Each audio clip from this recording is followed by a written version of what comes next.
Nicholas Copernicus, chapter 30.6.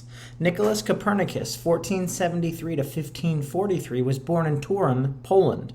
He is often called the father of modern astronomy. Personality and training. When Copernicus was 10 years old, his father died. His uncle, a Catholic bishop, became his guardian. He made sure that Copernicus received a good education.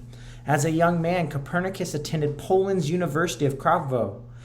Then he went to Italy to study medicine and church law. In Italy, he rented rooms at an astronomy teacher's house. Soon he became fascinated by astronomy. Copernicus' scientific work would show that he was highly creative.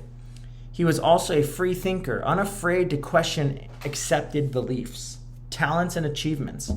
Copernicus was skilled in mathematics and observation. He based his thinking on what he truly saw rather than on what he thought he could see. Like others of his day, Copernicus had been taught that Earth was the center of the universe. According to this idea, the sun, the stars, and the planets traveled around Earth.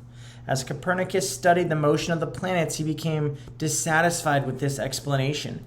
He proposed a revolutionary idea. People said, and it was backwards. In reality, Earth and the other planets revolved or traveled around the sun.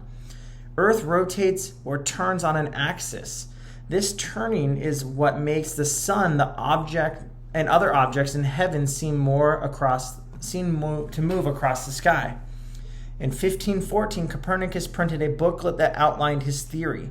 Then he began years of work on a full-length book. He called it On Revolutions of the Celestial Spheres, and celestial means heavenly. According to the legend, he saw his book in print just a few hours before his death in 1543. Copernicus dedicated his book to the Pope. However, the idea of Earth traveling around the sun went against the Church's belief that God had placed humans at the center of the universe. In 1616, the Church forbade people to read Copernicus's book. Despite the Church's disapproval, Copernicus's theory had a major influence on a few key scientists. Eventually, it was proved to be correct. Today, the Copernican theorem is now part of the basis of modern astronomy.